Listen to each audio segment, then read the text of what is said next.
এই ভুবনের প্রিয় মোহাম্মদ এলো রে দুনিয়া।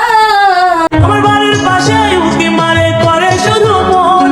চলতেছে তো রমজান মাস, এখন কিন্তু অনেকে চেনা যাবে না। দেখেন তো আপনি এনাকে চিনতে পারেন কিনা। জানি আপনারা চিনতে পারেননি, প্রথম আমিও চিনতে পারিনি, তো সেকেন্ড বার আবার দেখা হোক। এবার হয়তো আপনারা হালকা একটু বুঝতে পারতেছেন, হয়তো আপনাদের পরিচিত এর নাম হচ্ছে সোমায়া রিমু। এখন রমজান মাস চলতেছে, তো সেজন্য সে এখন একটু ভদ্র নামাজি পরেশগার হয়ে গেছে। তোমাকে যদি জান্নাতে 70টা হুর দেওয়া হয়, তুমি কি সেই হুরকে চাইবে না তোমার বিবিজানকে চাইবে? আমি আমার বিবিজনকেই চাবো।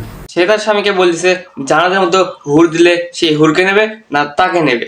সে বলতেছে তাকে নেবে, সে আর হুরকে নেবে না। এটাতে একটু রমজান মাস, সেজন্য সে কি করছে, পুরা শরীর ঢাকছে, শুধু চেহারাটা বের করে রাখছে।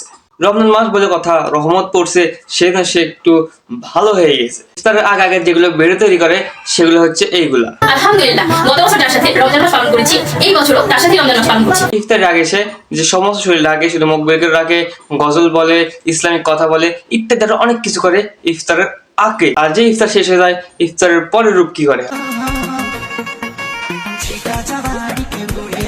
মুখে আর হিজাবও নাই, কিছুই নাই, শুধু আছে বুঝে নিন আপনার। আজকে ভিডিও পর্যন্ত, ভিডিও আর লং করবো না, কারণ কি কথা বলবো সে কথাই মুখে পাচ্ছি না। তো সবাই ভালো থাকবেন, সুস্থ থাকবেন, আসসালামু আলাইকুম।